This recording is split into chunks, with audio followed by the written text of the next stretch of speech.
Lotus TV ਦੇਖਣ ਵਾਲੇ ਪਿਆਰੇ ਦਰਸ਼ਕੋ, ਆਪ ਸਾਰਿਆਂ ਦਾ DM channel global sky channel 799 ਤੇ ਆਪ ਸਾਰਿਆਂ ਦਾ ਸਵਾਗਤ ਹੈ। ਅੱਜ ਦਿਨ ਬੁੱਧਵਾਰ ਵੈਂਸਡੇ 23 ਮਾਰਚ 2016 ਨੂੰ ਅਸੀਂ ਲੋਟਸ ਟੀਵੀ ਦਾ ਸੈਕੰਡ ਐਪੀਸੋਡ ਆਪ ਦੇ सम्मुख कर रहे हैं। तो पिछले संडे ਤੁਸੀਂ ਸਾਡਾ ਜਿਹੜਾ ਪਹਿਲਾ ਐਪੀਸੋਡ ਦੇਖਿਆ ਸੀਗਾ ਜੋ 20 ਮਾਰਚ ਨੂੰ ਅਸੀਂ ਮਾਨਚੈਸਟਰ ਸਟੂਡੀਓ ਤੋਂ DM ਗਲੋਬਲ ਦੇ ਸਟੂਡੀਓ ਤੋਂ ਰਿਲੇ ਕੀਤਾ ਸੀਗਾ, ਬ੍ਰੌਡਕਾਸਟ ਕੀਤਾ ਸੀ, ਤਾਂ ਸਾਨੂੰ ਉਮੀਦ ਆ ਵੀ ਸਾਡੇ ਦਰਸ਼ਕਾਂ ਨੂੰ ਬਹੁਤ ਪਸੰਦ ਆਇਆ ਹੋਊਗਾ। ਇਸੇ ਤਰ੍ਹਾਂ ਹਰ ਵੀਕੇ ਅਸੀਂ ਸੰਡੇ 11 ਤੋਂ 12 ਔਰ ਹਰ ਵੈਂਸਡੇ ਬੁੱਧਵਾਰ ਨੂੰ ਸ਼ਾਮੀ 5 ਤੋਂ 6 ਇਹ ਪ੍ਰੋਗਰਾਮ ਦਿਆ ਕਰਾਂਗੇ ਲੋਟਸ ਟੀਵੀ ਤੋਂ। ਤਾਂ ਉਮੀਦ ਹੈ ਤੁਹਾਨੂੰ ਰਿਕੁਐਸਟ ਕਰਦੇ ਹਾਂ ਸਾਰੇ ਦਰਸ਼ਕਾਂ ਨੂੰ ਕਿ ਸਾਡਾ ਪ੍ਰੋਗਰਾਮ ਇਸ ਤਰ੍ਹਾਂ ਟਾਈਮ ਕੱਢ ਕੇ ਜ਼ਰੂਰ ਦੇਖੋ, ਔਰ ਜੋ ਵੀ ਤੁਹਾਡੇ ਵਿਚਾਰ ਜੋ ਸੁਜੈਸ਼ਨਸ ਹੈਗੇ ਆ ਉਹ ਮੋਸਟ ਵੈਲਕਮ ਹੈਗੇ ਆ। ਅੱਜ ਦੇ ਇਸ ਸੈਕੰਡ ਐਪੀਸੋਡ 'ਤੇ ਮੇਰੇ ਨਾਲ ਸਾਡੇ ਦੋ ਮਹਿਮਾਨ ਮਿਸਟਰ ਸੁਰਿੰਦਰ ਝੱਲੀ ਜੀ ਦਾ ਮੈਂ ਵੈਲਕਮ ਕਰੂੰਗਾ। ਝੱਲੀ ਜੀ, ਆਪ ਦਾ ਲੋਟਸ ਟੀਵੀ 'ਤੇ ਬਹੁਤ ਬਹੁਤ ਸਵਾਗਤ ਹੈ। ਨਮੋ ਬੁੱਧਾ, ਜੈ ਭੀਮ। ਮੇਰੀ ਵੱਲੋਂ ਲੋਟਸ ਟੈਲੀਵਿਜ਼ਨ ਦੇ ਦਰਸ਼ਕਾਂ ਨੂੰ ਬਹੁਤ ਬਹੁਤ ਪ੍ਰਣਾਮ ਹੈ। ਸਾਡੇ ਅੱਜ ਦੇ ਪ੍ਰੋਗਰਾਮ ਦੇ ਵਿੱਚ ਸੈਕੰਡ ਗੈਸਟ, ਜੋ ਸਪੈਸ਼ਲ ਗੈਸਟ ਵੀ ਅਸੀਂ ਕਹਿ ਸਕਦੇ ਹਾਂ, ਮਿਸਟਰ ਸੁਨੀਲ ਚੌਹਾਨ ਜੀ।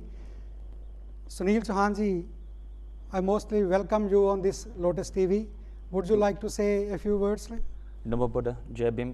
I would like to say congratulations to all. Today has gone very well. I myself, I'm here providing support, technical support. I work in ICT, so I've just been here to see how everything works, how it all operates.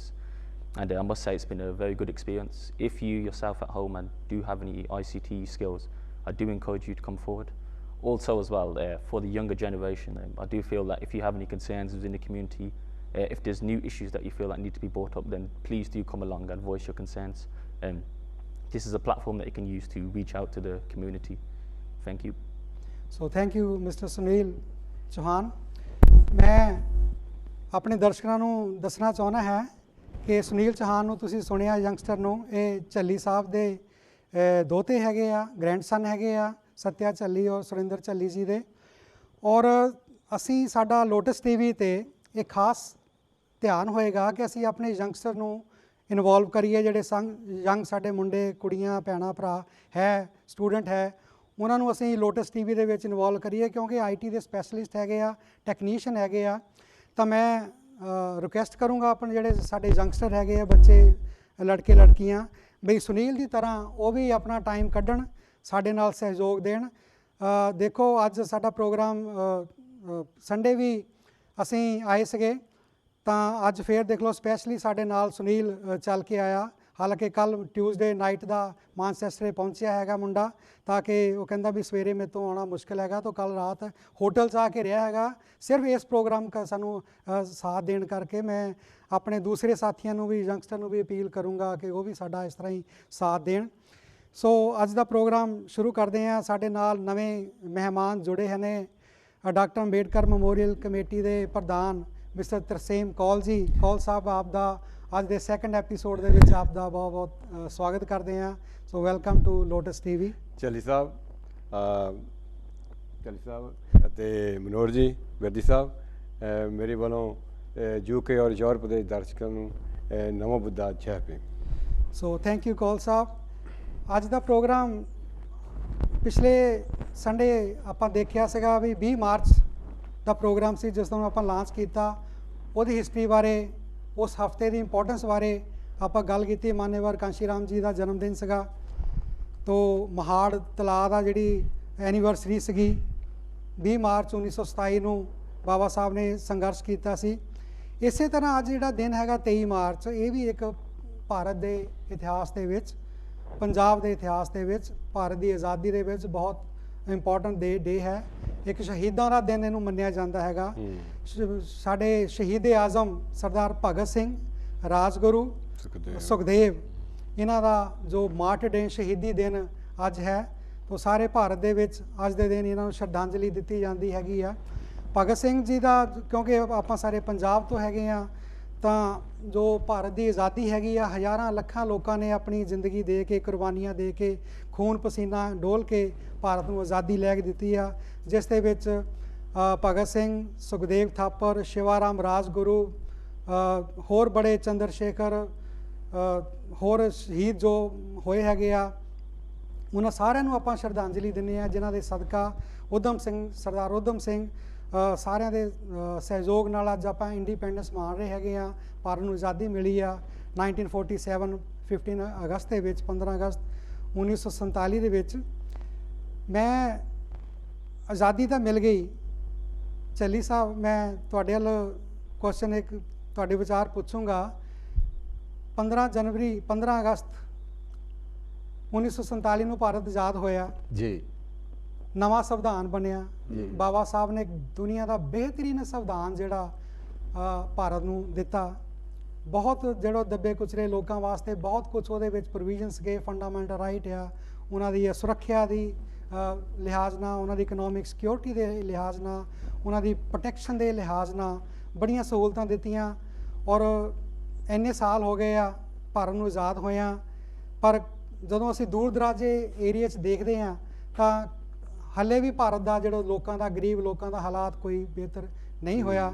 ਜੋ ਬਾਬਾ ਸਾਹਿਬ ਸਾਨੂੰ ਸੰਵਿਧਾਨ ਦੇ ਕੇ ਗਏ ਸੀ, ਜੋ ਉਹਨਾਂ ਦੀ spirit ਸੀਗੀ ਵੀ ਮੈਂ ਜਿੱਦਾਂ ਦਾ ਸੰਵਿਧਾਨ ਬਣਾਇਆ ਇਹਨੂੰ ਟਰੂ ਸਪਿਰਿਟ ਦੇ ਵਿੱਚ ਲਾਗੂ ਕੀਤਾ ਜਾਵੇ। ਤੁਸੀਂ ਸਮਝਦੇ ਆ ਵੀ ਉਹਨੂੰ ਬਾਬਾ ਸਾਹਿਬ ਦੀ ਜੋ ਸੰਵਿਧਾਨ ਦੀ ਸਪਿਰਿਟ ਸੀ, ਉਹ ਜਿਹੜੀਆਂ ਪੁਰਾਣੀਆਂ ਗਵਰਨਮੈਂਟ ਹੈਗੀਆਂ ਜਾਂ ਮੌਜੂਦਾ ਗਵਰਨਮੈਂਟ ਆ, ਕੀ ਉਹਨਾਂ ਨੇ ਹੂ ਲਾਗੂ ਕੀਤਾ ਜਾਂ ਨਹੀਂ? ਦੇਖੋ ਬਿਰਦੀ ਸਾਹਿਬ, 1947 ਨੂੰ ਦੇਸ਼ ਆਜ਼ਾਦ ਹੋਇਆ ਜੀ। 26 ਜਨਵਰੀ 1950 ਨੂੰ ਸੰਵਿਧਾਨ ਜਿਹੜਾ ਇਸ ਨੂੰ ਲਾਗੂ ਕੀਤਾ ਗਿਆ। ਤਕਰੀਬਨ 66 ਸਾਲ ਹੋ ਗਏ ਹਨ। ਜੇਕਰ ਇਮਾਨਦਾਰੀ ਨਾਲ ਇਹ ਸੰਵਿਧਾਨ ਆ ਇਹਨੂੰ ਲਾਗੂ ਕਰ ਦਿੱਤਾ ਜਾਂਦਾ ਤਾਂ 66 ਸਾਲਾਂ ਦੇ ਵਿੱਚ ਭਾਰਤ ਜਿਹੜਾ ਉਹ ਦੁਨੀਆ ਦਾ ਨੰਬਰ 1 ਡਿਵੈਲਪ ਕੰਟਰੀ ਹੋ ਸਕਦੀ, ਦੇਸ਼ ਬਣ ਸਕਦਾ ਸੀ, ਕਿਉਂਕਿ ਜਿੰਨੇ ਵੀ ਨੈਚੁਰਲ ਰਿਸੋਰਸਿਸ ਉੱਥੇ ਹਨ ਉਹ ਈਜ਼ੀਲੀ ਦੁਨੀਆ ਦਾ ਨੰਬਰ 1 ਜਿਹੜਾ ਉਹ ਦੇਸ਼ ਬਣ ਸਕਦਾ ਸੀ। ਲੇਕਿਨ ਉੱਥੇ ਇਮਾਨਦਾਰੀ ਹੋਣ ਨਾ ਕਰਕੇ 66 ਸਾਲ ਬੀਤ ਜਾਣ ਦੇ ਬਾਅਦ ਵੀ ਉਸ ਸੰਵਿਧਾਨ ਨੂੰ ਪੂਰਾ ਲਾਗੂ ਨਹੀਂ ਕੀਤਾ ਗਿਆ। ਇਸੇ ਹੀ ਕਰਕੇ ਉੱਥੇ ਗਰੀਬੀ, ਕੰਗਾਲੀ, ਬੇਈਮਾਨੀ ਇਤਨੇ ਜ਼ੋਰਾਂ ਦੇ ਵਿੱਚ ਹੈ ਕਿ ਜੋ ਸੰਵਿਧਾਨ ਹੈ ਉਹ ਲਾਗੂ ਨਹੀਂ ਹੋਇਆ।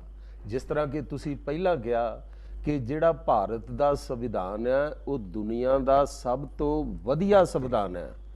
ਜਿਹੜੇ ਦੂਸਰੇ ਮੁਲਕ ਆ ਉਹ ਇਸ ਸੰਵਿਧਾਨ ਦੀਆਂ ਕਾਪੀਆਂ ਕਰਦੇ ਆ ਕਿ ਇਤਨਾ ਚੰਗਾ ਸੰਵਿਧਾਨ ਹੈ। ਉਹ ਬਾਬਾ ਸਾਹਿਬ ਦੀ ਤਾਰੀਫ ਕਰਦੇ ਆ ਕਿ ਬਾਬਾ ਸਾਹਿਬ ਨੇ ਕਿੰਨੀ ਮਿਹਨਤ ਦੇ ਨਾਲ ਇਹੋ ਜਿਹਾ ਸੰਵਿਧਾਨ ਭਾਰਤ ਨੂੰ ਤਿਆਰ ਕਰਕੇ ਦਿੱਤਾ।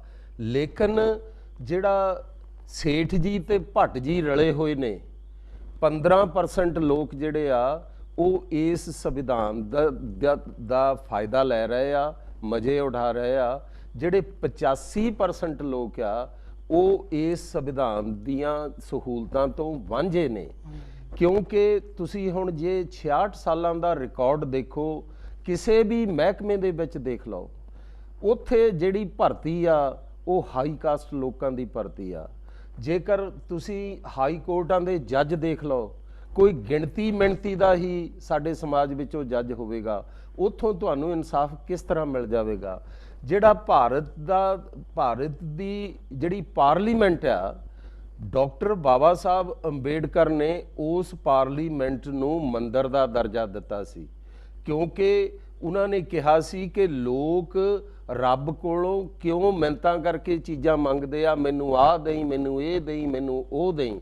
ਉਹਨਾਂ ਨੇ ਕਿਹਾ ਸੀ ਕਿ ਇਹ ਪਾਰਲੀਮੈਂਟ ਤੁਹਾਡਾ ਮੰਦਰ ਆ, ਇੱਥੋਂ ਤੁਹਾਨੂੰ ਸਾਰਾ ਕੁਝ ਮਿਲਣਾ, ਜੋ ਕੁਝ ਵੀ ਮਿਲਣਾ ਤੁਹਾਨੂੰ ਇਸ ਪਾਰਲੀਮੈਂਟ 'ਚੋਂ ਮਿਲਣਾ, ਕਿਉਂਕਿ ਉੱਥੋਂ ਕਾਨੂੰਨ ਬਣਨੇ ਆ, ਤੁਹਾਡੀ ਪ੍ਰੋਟੈਕਸ਼ਨ ਦੇ ਕਾਨੂੰਨ ਬਣਨੇ ਆ, ਤੁਹਾਡੇ ਚੰਗੇ ਜੀਵਨ ਦੇ ਵਾਸਤੇ ਉੱਥੋਂ ਚੰਗੇ ਕਾਨੂੰਨ ਬਣਨੇ ਆ, ਤੁਹਾਨੂੰ ਇਨਸਾਫ ਮਿਲਣ ਵਾਸਤੇ ਉੱਥੋਂ ਚੰਗੇ ਕਾਨੂੰਨ ਮਿਲਣੇ ਆ, ਤੁਹਾਡੀ ਐਜੂਕੇਸ਼ਨ ਚੰਗੀ ਐਜੂਕੇਸ਼ਨ ਪਾਉਣ ਵਾਸਤੇ ਉੱਥੋਂ ਚੰਗੇ ਕਾਨੂੰਨ ਬਣਨੇ ਆ। ਲੇਕਿਨ ਉੱਥੇ ਬਾਬਾ ਸਾਹਿਬ ਨੇ ਜੋ ਚੇਤਾਵਨੀ ਦਿੱਤੀ ਸੀ, ਅੱਜ ਉਹ ਪੂਰੀ ਤਰ੍ਹਾਂ ਸਾਨੂੰ ਦਿਸਦਾ ਕਿ ਉੱਥੇ ਪੁਜਾਰੀਆਂ ਦੀ ਬਜਾਏ ਉੱਥੇ ਜਿਹੜੇ ਡਾਕੂ ਇੱਕ ਕਿਸਮ ਦੇ, ਜੇ ਲਫ਼ਜ਼ ਮੈਂ ਯੂਜ਼ ਕਰ ਲਵਾਂ, ਸ਼ੈਤਾਨ ਜਿਹੜੇ ਆ, ਉਹ ਅੱਜ ਆ ਕੇ ਉੱਥੇ ਬੈਠ ਗਏ ਆ। ਉਹਨਾਂ ਕੋਲੋਂ ਅਸੀਂ ਕੋਈ ਆਸ ਨਹੀਂ ਰੱਖ ਸਕਦੇ। ਪਰ ਉਹਦੇ ਵਿੱਚ ਮੈਂ ਇੱਕ ਤੁਹਾਨੂੰ ਪੁੱਛਣਾ ਚਾਹੂੰਗਾ ਵੀ ਇਹਦੇ ਵਿੱਚ ਕਸੂਰ ਫਿਰ ਉਹਨਾਂ ਲੋਕਾਂ ਦਾ ਜਾਂ ਜਿਨ੍ਹਾਂ ਨੇ ਉਹਨਾਂ ਨੂੰ ਚੁਣ ਕੇ ਭੇਜਿਆ? ਇੱਥੇ ਫਿਰ ਮੈਨੂੰ ਥੋੜਾ ਜਿਹਾ ਪਿੱਛੇ ਜਾਣਾ ਪਊਗਾ, ਕਿਉਂਕਿ ਜੋ 1932 ਦੇ ਵਿੱਚ ਪੂਨਾ ਪੈਕਟ ਹੋਇਆ ਸੀ, ਜਿਹੜੀਆਂ ਰਾਉਂਡ ਟੇਬਲ ਕਾਨਫਰੰਸਾਂ ਲੰਡਨ ਦੇ ਵਿੱਚ ਹੋਈਆਂ ਸੀਗੀਆਂ ਦੇਸ਼ ਆਜ਼ਾਦ ਹੋਣ ਤੋਂ ਪਹਿਲਾਂ 1930, 31 ਔਰ 32 ਦੇ ਵਿੱਚ, ਉਹਦੇ ਵਿੱਚ ਬਾਬਾ ਸਾਹਿਬ ਡਾਕਟਰ ਭੀਮ ਰਾਓ ਅੰਬੇਡਕਰ ਨੇ ਕਮਿਊਨਲ ਅਵਾਰਡ ਜਿਹੜਾ ਉਹ ਲੈ ਲਿਆ ਸੀ। ਉਹਨਾਂ ਨੇ ਆਪਣੇ ਲੋਕਾਂ ਦੀ ਆਵਾਜ਼ ਨੂੰ ਇਸ ਤਰੀਕੇ ਦੇ ਨਾਲ ਉਹਨਾਂ ਮੀਟਿੰਗਾਂ ਦੇ ਵਿੱਚ ਪੇਸ਼ ਕੀਤਾ ਕਿ ਉਹਨਾਂ ਨੇ ਅੰਗਰੇਜ਼ਾਂ ਨੂੰ ਕਾਇਲ ਕਰ ਦਿੱਤਾ, ਕਿਉਂਕਿ ਉਹਨਾਂ ਨੇ ਕਿਹਾ ਕਿ ਅਸੀਂ ਤਾਂ ਦੋਹਰੀ ਗੁਲਾਮੀ ਜਿਹੜੀ ਆ ਉਹ ਸਹਿ ਰਹੇ ਆ, ਇੱਕ ਤੁਹਾਡੀ ਗੁਲਾਮੀ, ਇੱਕ ਸਮਾਜਿਕ ਗੁਲਾਮੀ ਜਿਹੜੀ ਕਿ ਹਿੰਦੂ ਧਰਮ ਦੀ ਗੁਲਾਮੀ ਆ। ਤੋਂ ਅਸੀਂ ਤਾਂ ਬਿਲਕੁਲ ਜਾਨਵਰਾਂ ਦੀ ਜਿਹੜੀ ਜ਼ਿੰਦਗੀ ਆ ਮੇਰੇ ਲੋਕ ਉਹ ਜੀ ਰਹੇ ਹਨ। ਉਹਨਾਂ ਨੇ ਉਹਨਾਂ ਨੂੰ ਕਾਇਲ ਕਰਕੇ ਉਹਨਾਂ ਦੇ ਕੋਲੋਂ ਕਮਿਊਨਲ ਅਵਾਰਡ ਜਿਹੜਾ ਆ ਉਹ ਲੈ ਲਿਆ ਸੀ। ਔਰ ਜਦੋਂ ਇਹ 1932 ਦੇ ਵਿੱਚ ਸਾਨੂੰ ਕਮਿਊਨਲ ਅਵਾਰਡ ਮਿਲਣ ਲੱਗਿਆ ਤਾਂ ਉਦੋਂ ਗਾਂਧੀ ਜੀ ਨੇ ਮਰਨ ਵਰਤ ਰੱਖ ਦਿੱਤਾ, ਕਿਉਂਕਿ ਉਹਦੇ ਵਿੱਚ ਕੀ ਸੀ, ਸਾਨੂੰ ਸੈਪਰੇਟ ਇਲੈਕਟੋਰੇਟ ਜਿਹੜੇ ਹੱਕ ਸੀਗੇ ਉਹ ਮਿਲ ਗਏ ਸੀ। ਉਹ ਸੀਗਾ ਕਿ ਜਿਹੜੇ ਸਾਡੇ ਨੁਮਾਇੰਦੇ ਪਾਰਲੀਮੈਂਟ ਦੇ ਵਿੱਚ ਜਾਂ ਵਿਧਾਨ ਸਭਾਵਾਂ ਦੇ ਵਿੱਚ ਜਾਣੇ ਆ, ਉਹ ਸਾਡੇ ਲੋਕ ਸੈਪਰੇਟ ਵੋਟਾਂ ਪਾ ਕੇ ਆਪਣੇ ਸਹੀ ਨੁਮਾਇੰਦੇ ਨੂੰ ਉਸ ਪਾਰਲੀਮੈਂਟ ਦੇ ਵਿੱਚ ਜਾਂ ਉਸ ਵਿਧਾਨ ਸਭਾ ਦੇ ਵਿੱਚ ਭੇਜਣਗੇ। ਤੁਹਾਡਾ ਕਹਿਣ ਦਾ ਮਤਲਬ ਹੈ ਜੋ ਵੀ ਧੋਖਾ ਹੋਇਆ ਉਹ ਪੂਨਾ ਪੈਕਟ ਥਰੂ ਹੋਇਆ ਜੀ। ਮੈਂ ਜੋ ਸਾਨੂੰ ਹੱਕ ਮਿਲੇ ਸੀਗੇ ਜੀ, ਉਹ ਸਾਰੇ ਨਲ ਐਂਡ ਵੋਇਡ ਹੋ ਕੇ ਤੇ ਇੱਕ ਪੂਨਾ ਪੈਕਟ ਸਾਡੇ ਸਿਰ ਤੇ ਮੜ ਦਿੱਤਾ ਗਿਆ। That's right. ਇਸ ਕਰਕੇ ਅਸੀਂ ਕਿਉਂਕਿ ਗਾਂਧੀ ਜੀ ਨੂੰ ਉਦੋਂ ਪਤਾ ਸੀਗਾ, ਗਾਂਧੀ ਜੀ ਨੂੰ ਉਹਨਾਂ ਨੂੰ ਪਤਾ ਸੀਗਾ ਕਿ ਅਗਰ ਅਸੀਂ ਇਹਨਾਂ ਦੀ ਖੁਸ਼ਹਾਲੀ ਨੂੰ ਰੋਕਣਾ ਆ ਤਾਂ ਇਹੀ ਇੱਕ ਤਰੀਕਾ ਆ। ਹੁਣ ਕੀ ਹੋਇਆ, ਹੁਣ ਭਾਵੇਂ ਸਾਡੇ ਕੋਲ ਰਿਜ਼ਰਵੇਸ਼ਨ ਹੈਗੀ ਆ, ਸਾਡੀ ਇਹ ਹੈਗੀ ਵੀ ਆਹ ਸੀਟਾਂ ਜਿਹੜੀਆਂ ਇਹ ਦਲਿਤ ਸਮਾਜ ਦੀਆਂ ਆ, ਲੇਕਿਨ ਉਹਨਾਂ ਦੇ ਵਿੱਚੋਂ ਬੰਦੇ ਜਿੱਤਦੇ ਕੌਣ ਆ? ਉਹ ਬੰਦੇ ਜਿੱਤਦੇ ਆ ਜਿਹੜੇ ਉਹਨਾਂ ਨੂੰ ਚਾਹੀਦੇ ਆ, ਉਹ ਬੰਦੇ ਜਿੱਤਦੇ ਆ ਜਿਹੜੇ ਉਹਨਾਂ ਨੂੰ ਚਾਹੀਦੇ ਆ। ਜਦੋਂ ਪਾਰਲੀਮੈਂਟ ਦੇ ਵਿੱਚ ਕੋਈ ਗੱਲ ਹੁੰਦੀ ਆ ਤਾਂ ਉਹ ਬੋਲ ਨਹੀਂ ਸਕਦੇ, ਕਿਉਂਕਿ ਉਹ ਸਾਡੇ ਸਹੀ ਨੁਮਾਇੰਦੇ ਨਹੀਂ ਹੈਗੇ। ਉਹਨਾਂ ਨੂੰ ਇਹ ਪਤਾ ਆ ਜੇ ਮੈਂ ਇੱਥੇ ਸਹੀ ਗੱਲ ਕਰ ਦਿੱਤੀ ਤਾਂ ਜੇ ਅਗਲੀ ਵਾਰ ਨੂੰ ਮੈਨੂੰ ਟਿਕਟ ਨਹੀਂ ਮਿਲਣੀ। ਸੋ ਜੋ ਉਹਨਾਂ ਦੇ ਮਾਸਟਰ ਉਹਨੂੰ ਉਹ ਗੱਲ ਕਹਿੰਦੇ ਆ, ਉਹ ਸਿਰਫ ਉਹ ਕਰਦੇ ਆ। ਜੀ ਇੱਥੇ ਬਹੁਤ ਤੁਸੀਂ ਚੱਲੀ ਸਾਹਿਬ ਡਿਟੇਲ 'ਚ ਦੱਸਿਆ, ਤੇ ਕਿਉਂਕਿ ਟਾਈਮ ਬੜੀ ਸਪੀਡ ਨਾਲ ਜਾ ਰਿਹਾ ਹੈਗਾ ਆ। ਬਾਬਾ ਸਾਹਿਬ ਨੇ ਇਸੇ ਤੁਹਾਡੇ ਪੁਆਇੰਟ ਨੂੰ ਬਾਰੇ ਮੈਂ ਕਹਿਣਾ ਚਾਹੂੰਗਾ। ਬਾਬਾ ਸਾਹਿਬ ਨੇ ਕਿਹਾ ਸੀਗਾ ਵੀ ਜਦੋਂ ਮਨੂਵਾਦੀ ਲੋਕ ਆਪਣੇ ਲੋਕਾਂ ਨੂੰ ਟਿਕਟ ਦਿੰਦੇ ਆ, ਉਹ ਦੇਖਦੇ ਆ ਵੀ ਸਾਰਿਆਂ ਤੋਂ ਜ਼ਿਆਦਾ ਪੜ੍ਹਿਆ ਲਿਖਿਆ ਕੌਣ ਆ ਜੀ, ਸਾਰਿਆਂ ਤੋਂ ਜ਼ਿਆਦਾ ਇੰਟੈਲੀਜੈਂਟ ਕੌਣ ਆ, ਆਪਣੇ ਸਮਾਜ 'ਚੋਂ ਉਹਨਾਂ ਨੂੰ ਟਿਕਟ ਦੇਣਗੇ ਜੀ। ਜਦੋਂ ਉਹਨਾਂ ਨੇ ਰਿਜ਼ਰਵ ਸੀਟ ਤੇ ਟਿਕਟ ਦੇਣੀ ਹੁੰਦੀ ਆ, ਉਹ ਲੱਭਦੇ ਵੀ ਸਭ ਤੋਂ ਮੂਰਖ ਕੌਣ ਆ ਜੀ, ਸਭ ਤੋਂ ਘੱਟ ਪੜ੍ਹਿਆ ਲਿਖਿਆ ਕੌਣ ਆ, ਕਿਉਂਕਿ ਉਹਨਾਂ ਨੂੰ ਤੋਤਾਰਮ ਚਾਹੀਦਾ ਨਾ, ਸਭ ਤੋਂ ਵੱਡਾ ਚਮਚਾ ਕੌਣ ਆ, ਉਹ ਲੱਭ ਕੇ ਜਿਹੜੇ ਆ ਉਹਨਾਂ ਨੂੰ ਦਿੰਦੇ ਆ। ਫਿਰ ਉਹ ਕਹਿੰਦੇ ਬਾਬਾ ਸਾਹਿਬ ਨੇ ਕਿਹਾ ਇਹ ਸਾਡੇ ਲੋਕ ਉਹ ਚੁਣ ਕੇ ਜਾਂਦੇ ਆ ਜਿਨ੍ਹਾਂ ਦੀ ਅੱਖਾਂ ਹੈਗੀਆਂ ਪਰ ਦੇਖ ਨਹੀਂ ਸਕਦੇ ਜੀ, ਜਿਨ੍ਹਾਂ ਦੀ ਜ਼ੁਬਾਨ ਹੈਗੀ ਆ ਬੋਲ ਨਹੀਂ ਸਕਦੇ, ਜਿਨ੍ਹਾਂ ਦੇ ਕੰਨ ਹੈਗੇ ਆ ਸੁਣ ਨਹੀਂ ਸਕਦੇ ਜੀ। ਇਦਾਂ ਦੇ ਸਾਡੇ ਬੰਦੇ ਚੁਣ ਕੇ ਜਾਂਦੇ, ਜਿਹਦਾ ਕਿ ਜਿਹੜਾ ਸਿਲਾ ਅਸੀਂ ਅੱਜ ਭੁਗਤ ਰਹੇ ਹੈਗੇ ਆ। ਇਸ ਕਰਕੇ ਬਾਬਾ ਸਾਹਿਬ ਦਾ ਤੁਸੀਂ ਸਮਝਦੇ ਵੀ ਸੰਵਿਧਾਨ ਜਿਹੜਾ ਸੀਗਾ ਉਹ ਲਾਗੂ ਨਹੀਂ ਹੋਇਆ। ਇੱਥੇ ਮੈਂ ਨਾਲ ਇੱਕ ਗੱਲ ਹੋਰ ਜੋੜਨੀ ਚਾਹੁੰਦਾ ਕਿ ਭਾਰਤ ਦੇ ਸੰਵਿਧਾਨ ਦੇ ਵਿੱਚ ਸਭ ਕੁਝ ਆ। ਜੋ ਹੇਰਾ ਫੇਰੀ ਚੋਰ ਬਜ਼ਾਰੀ ਹੋ ਰਹੀ ਆ ਉਹਨੂੰ ਰੋਕਣ ਲਈ ਵੀ ਸਾਰਾ ਕੁਝ ਆ, ਲੇਕਿਨ ਕੋਈ ਲਾਗੂ ਕਰੇ ਤਾਂ ਹੀ। ਲੇਕਿਨ ਬਲੇਮ ਜਿਹੜਾ ਆ ਉਹ ਸੰਵਿਧਾਨ ਨੂੰ ਦਿੱਤਾ ਜਾ ਰਿਹਾ ਆ।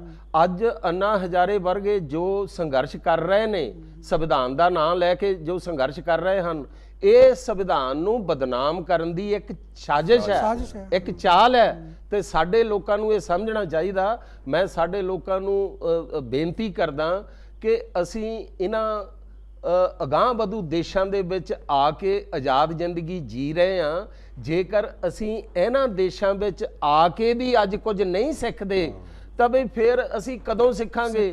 ਤਾਂ ਸਾਨੂੰ ਇਹ ਚਾਹੀਦਾ ਜੋ ਕੁਝ ਅਸੀਂ ਇਹਨਾਂ ਮੁਲਕਾਂ ਦੇ ਵਿੱਚ ਆ ਕੇ ਆਜ਼ਾਦ ਜ਼ਿੰਦਗੀ ਨੂੰ ਮਾਣਿਆ ਹੈ, ਦੇਖਿਆ ਹੈ, ਸਾਡਾ ਫਰਜ਼ ਬਣਦਾ ਕਿ ਪਿੱਛੇ ਅਸੀਂ ਆਪਣੇ ਭਾਈ ਭਰਾਵਾਂ ਨੂੰ ਵੀ ਐਜੂਕੇਟ ਕਰੀਏ, ਉਹਨਾਂ ਨੂੰ ਵੋਟ ਦੀ ਕੀਮਤ ਬਾਰੇ ਸਮਝਾਈਏ ਕਿ ਇਹ ਵੋਟ ਦੀ ਕੀ ਕੀਮਤ ਆ, ਇਹਨੇ ਫਿਊਚਰ ਦੇ ਵਿੱਚ ਤੁਹਾਨੂੰ ਕੀ ਦੇਣਾ ਹੈ। ਇਸ ਕਰਕੇ ਇਹ ਬਹੁਤ ਜ਼ਰੂਰੀ ਹੈ ਜੀ। ਬਹੁਤ ਬਹੁਤ ਥੈਂਕ ਯੂ ਚੱਲੀ ਸਾਹਿਬ, ਬੜਾ ਡਿਟੇਲਸ ਤੁਸੀਂ ਆਨਸਰ ਦਿੱਤਾ।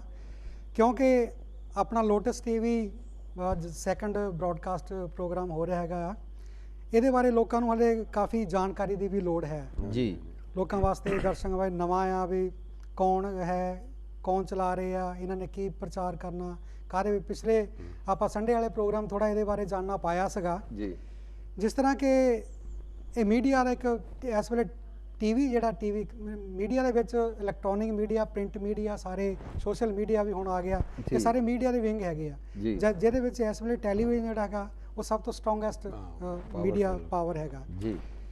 ਮੀਡੀਆ ਦਾ ਚਾਹੇ ਉਹ ਕੋਈ ਵੀ ਵਿੰਗ ਹੈਗਾ ਆ, ਪਰ ਉਹਦੇ ਵਿੱਚ ਸਭ ਤੋਂ ਜਿਹੜਾ ਬੇਸ ਹੈ ਨਾ ਸਟਰੋਂਗ ਆ, ਉਹ ਹੈਗਾ ਇੰਡੀਪੈਂਡੈਂਸ ਜੀ। ਮੀਡੀਆ ਜਿਹੜਾ ਮੀਡੀਆ ਇੰਡੀਪੈਂਡੈਂਸ ਨਹੀਂ, ਚਾਹੇ ਅਖਬਾਰ ਆ ਚਾਹੇ ਟੀਵੀ ਆ, ਉਹ ਇੰਡੀਪੈਂਡੈਂਟ ਨਹੀਂ ਤਾਂ ਉਹ ਮੀਡੀਆ ਨਹੀਂ ਕਿਹਾ ਜਾ ਸਕਦਾ ਜੀ।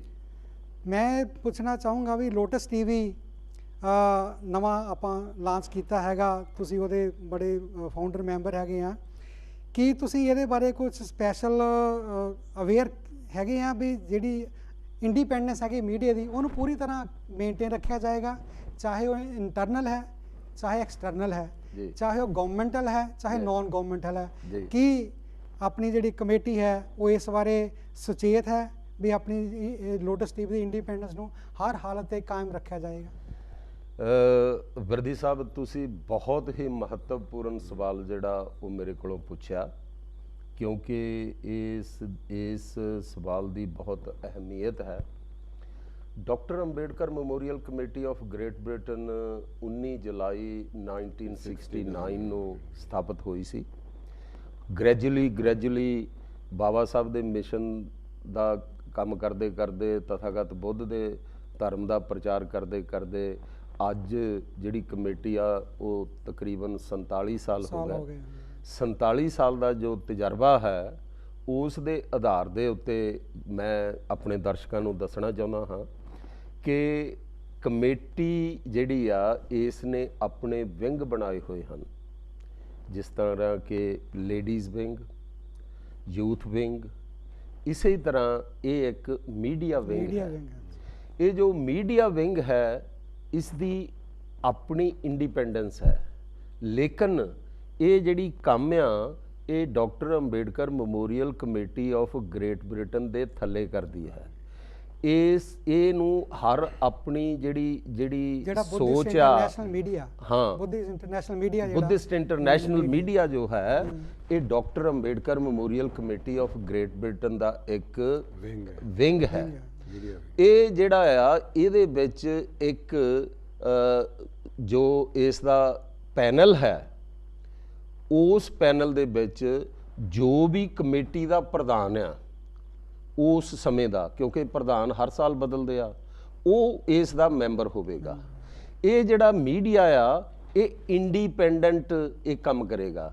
ਜਿਹੜੇ ਕਮੇਟੀ ਦੇ ਜਨਰਲ ਮੈਂਬਰ ਹੈ, ਅਗਰ ਉਹਨਾਂ ਨੂੰ ਕੋਈ ਕਿਸੇ ਇਸ਼ੂ ਦੇ ਉੱਤੇ ਇਤਰਾਜ਼ ਹੈ, ਉਹ ਸਿੱਧਾ ਇਸ ਮੀਡੀਆ ਦੇ ਨਾਲ ਗੁਫ਼ਤਗੂ ਨਹੀਂ ਕਰ ਸਕਦਾ, ਉਸ ਨੂੰ ਕਮੇਟੀ ਦੇ ਪਾਸ ਜਾਣਾ ਪਵੇਗਾ, ਉਸ ਨੂੰ ਕਮੇਟੀ ਨੂੰ ਦੱਸਣਾ ਪਵੇਗਾ ਕਿ ਮੀਡੀਆ ਦੇ ਵਿੱਚ ਆਹ ਗਲਤੀ ਹੋਈ ਹੈ ਜਾਂ ਮੀਡੀਆ ਚੰਗਾ ਕੰਮ ਕਰ ਰਿਹਾ ਹੈ ਜਾਂ ਇਹ ਮਾੜਾ ਕੰਮ ਕਰ ਰਿਹਾ ਹੈ। ਉਹ ਕਮੇਟੀ ਵਿੱਚ ਲੈ ਕੇ ਜਾਵੇਗਾ, ਕਮੇਟੀ ਦੇ ਪ੍ਰਧਾਨ ਕੋਲ ਆਪਣੀ ਕੰਪਲੇਂਟ ਕਰੇਗਾ। ਜਿਹੜਾ ਕਮੇਟੀ ਦਾ ਪ੍ਰਧਾਨ ਹੈ ਉਹ ਜਿਹੜਾ ਮੀਡੀਆ ਦਾ ਬੋਰਡ ਹੈ ਉਸ ਦੇ ਵਿੱਚ ਉਸ ਇਸ਼ੂ ਨੂੰ ਲਿਜਾਵੇਗਾ। ਇਸ ਤਰ੍ਹਾਂ ਕੀ ਹੋਏਗਾ, ਜਿਹੜਾ ਮੀਡੀਆ ਹੈ ਉਸ ਦੀ ਆਪਣੀ ਇੰਡੀਪੈਂਡੈਂਸ ਰਹੇਗੀ, ਹਰ ਆਦਮੀ ਉਹਦੇ ਵਿੱਚ ਕੋਈ ਦਖਲਅੰਦਾਜ਼ੀ ਨਹੀਂ ਕਰ ਸਕਦਾ। ਔਰ ਜਿਹੜੀ ਤੁਸੀਂ ਗੱਲ ਕਹੀ ਆ ਕਿ ਐਕਸਟਰਨਲ ਤੇ ਇੰਟਰਨਲ, ਜਿਸ ਤਰ੍ਹਾਂ ਕਿ ਇਹ ਹਮੇਸ਼ਾ ਹੁੰਦਾ ਹੈ ਜਦੋਂ ਵੀ ਮੀਡੀਆ ਜਿਹੜਾ ਆ ਕੋਈ ਸੱਚ ਦੀ ਗੱਲ ਕਰਦਾ ਤਾਂ ਜਿਹੜੀਆਂ ਸਰਕਾਰਾਂ ਆ ਉਹ ਉਸ ਦੇ ਉੱਤੇ ਗਲਬਾ ਪਾਉਣ ਦੀ ਕੋਸ਼ਿਸ਼ ਕਰਦੀਆਂ ਕਿ ਇਹਨਾਂ ਨੂੰ ਕਿਸੇ ਤਰ੍ਹਾਂ ਹੱਥਾਂ 'ਚ ਲੈ ਕੇ ਜੋ ਕੁਛ ਇਹ ਪ੍ਰਚਾਰ ਕਰ ਰਹੇ ਹਨ ਉਸ ਤੋਂ ਇਸ ਨੂੰ ਰੋਕਿਆ ਜਾਵੇ। ਮੈਂ ਤੁਹਾਨੂੰ 100% ਇਸ ਚੀਜ਼ ਦੀ ਗਰੰਟੀ ਦਿੰਦਾ ਕਿ ਇਹ ਜਿਹੜਾ ਬੁੱਧਿਸਟ ਇੰਟਰਨੈਸ਼ਨਲ ਮੀਡੀਆ ਆ, ਇਹਨੂੰ ਖਰੀਦਣਾ ਕਿਸੇ ਦੇ ਵੱਸ ਦਾ ਰੋਗ ਨਹੀਂ। ਅਸੀਂ ਬਾਬਾ ਸਾਹਿਬ ਡਾਕਟਰ ਭੀਮ ਰਾਓ ਅੰਬੇਡਕਰ ਜੀ ਦੇ ਸੱਚੇ ਸ਼ਰਧਾਲੂ ਹਾਂ। ਅਸੀਂ ਮਰ ਤਾਂ ਸਕਦੇ ਹਾਂ, ਲੇਕਿਨ ਉਹਨਾਂ ਦੇ ਵਿਚਾਰਾਂ ਤੋਂ, ਉਹਨਾਂ ਦੇ ਅਸੂਲਾਂ ਤੋਂ ਅਸੀਂ ਥਿੜਕ ਨਹੀਂ ਸਕਦੇ। ਅਸੀਂ ਆਪਣੇ ਸਾਰੇ ਸਮਾਜ ਨੂੰ ਨਾਲ ਜੋੜਨਾ ਆ, ਕਿਉਂਕਿ ਤਥਾਗਤ ਬੁੱਧ ਨੇ ਵੀ ਇਹ ਗੱਲ ਕਹੀ ਆ ਕਿ ਜੇਕਰ ਦੂਸਰੇ ਧਰਮ ਦੀ ਤੁਸੀਂ ਰਿਸਪੈਕਟ ਨਹੀਂ ਕਰਦੇ ਤਾਂ ਤੁਸੀਂ ਉਸ ਕੋਲੋਂ ਰਿਸਪੈਕਟ ਕਰਵਾ ਵੀ ਨਹੀਂ ਸਕਦੇ। ਤੁਹਾਨੂੰ ਹਰ ਦੂਸਰੇ ਦੀ ਰਿਸਪੈਕਟ ਕਰਨੀ ਪੈਣੀ ਆ, ਤਾਂ ਤੁਹਾਡੀ ਰਿਸਪੈਕਟ ਹੋਣੀ ਆ। ਇਸ ਕਰਕੇ ਅਸੀਂ ਆਪਣੇ ਸੰਬੰਧ ਸਾਰਿਆਂ ਨਾਲ ਬਣਾ ਕੇ ਰੱਖਾਂਗੇ, ਲੇਕਿਨ ਕਰਨਾ ਅਸੀਂ ਉਹ ਕੁਛ ਹੈ ਜੋ ਕੁਛ ਬਾਬਾ ਸਾਹਿਬ ਡਾਕਟਰ ਅੰਬੇਡਕਰ ਦੀ ਫਿਲਾਸਫੀ ਹੈ, ਜੋ ਕੁਝ ਵੀ ਤਥਾਗਤ ਬੁੱਧ ਦੀ ਫਿਲਾਸਫੀ ਹੈ। ਫੁੱਲੀ ਇੰਡੀਪੈਂਡੈਂਟ, ਪੂਰਾ ਇੰਡੀਪੈਂਡੈਂਟ ਹੈ, पूरा इंडिपेंडेंट। थैंक यू चली साहब। कौल साहब, आप इस वेले मौजूदा डॉक्टर अंबेडकर मैमोरीअल कमेटी के प्रधान हो। हाँ जी। तो अज 23 मार्च है, अगले महीने बाबा साहब का जन्मदिन आ रहा 14 अप्रैल। तो जिहड़ा कि बहुत तैयारी आपां कर रहे हैगे हाँ जी। तो मैं चाहूँगा भी अपने दर्शकों को जो बाबा साहब का जन्मदिन आ रहा अप्रैल के विच ਉਹਨੂੰ ਮਨਾਉਣ ਲਈ ਕੀ ਤਿਆਰੀਆਂ ਕੀਤੀਆਂ ਜਾ ਰਹੀਆਂ, ਕੀ ਉਹਦੇ ਲਈ ਕੋਈ ਭਾਰਤ ਤੋਂ ਜਾਂ ਹੋਰ ਦੁਨੀਆ ਦੇ ਮੁਲਕ ਤੋਂ ਕੋਈ ਗੈਸਟ ਆ ਰਹੇ ਹੈਗੇ ਆ, ਕਿੱਦਾਂ ਦਾ ਪ੍ਰੋਗਰਾਮ ਹੋਊਗਾ, ਉਹਦੇ ਬਾਰੇ ਥੋੜਾ ਚਾਨਣਾ ਪਾਓ ਆਪਣੇ ਲੋਟਸ ਟੀਵੀ ਦੇ ਦਰਸ਼ਕਾਂ ਵਾਸਤੇ। ਥੈਂਕ ਯੂ ਬੈਦੀ ਸਾਹਿਬ। ਬੈਦੀ ਸਾਹਿਬ, ਪਹਿਲਾਂ ਇੱਕ ਵਾਰੀ ਫੇਰ ਆਪਣਾ ਇਹ ਦੂਸਰਾ ਐਪੀਸੋਡ ਹੈ। ਮੇਰੀ ਵੱਲੋਂ ਫੇਰ ਮੈਂ ਸਾਰੇ ਜਗਤ ਨੂੰ ਲੱਖ ਲੱਖ ਵਧਾਈ ਦਿੰਦਾ ਹਾਂ।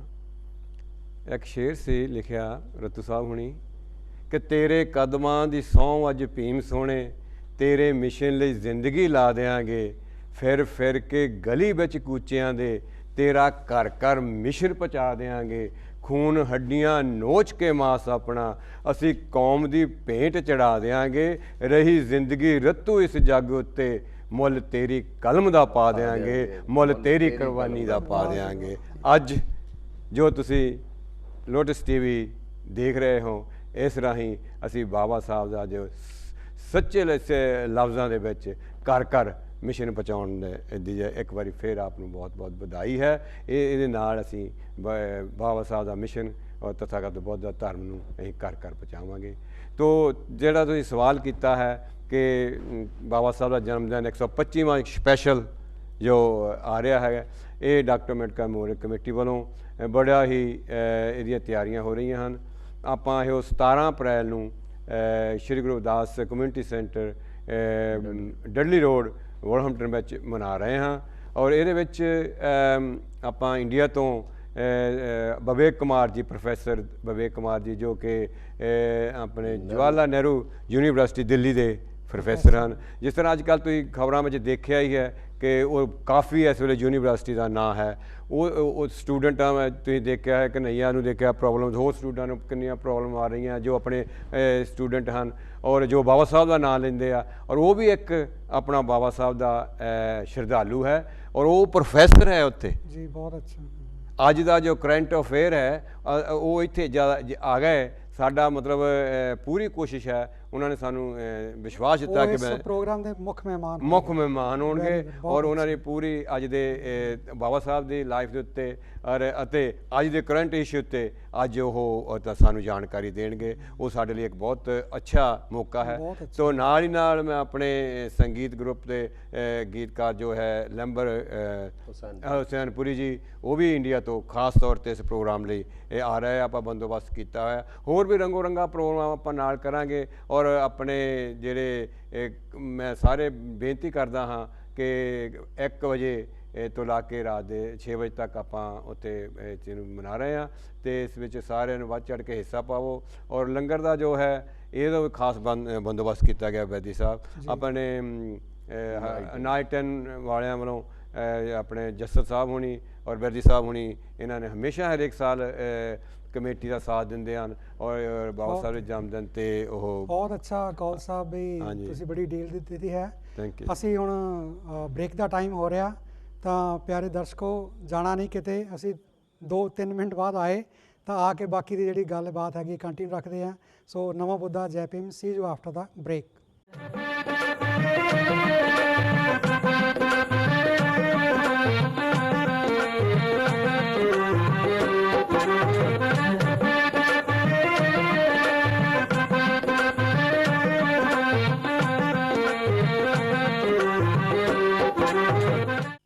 ਬ੍ਰੇਕ ਤੋਂ ਬਾਅਦ ਇੱਕ ਵਾਰੀ ਫੇਰ ਆਪ ਸਾਰਿਆਂ ਦਾ ਸਵਾਗਤ ਹੈ ਲੋਟਸ ਟੀਵੀ ਸਕਾਈ ਚੈਨਲ 799 ਤੇ।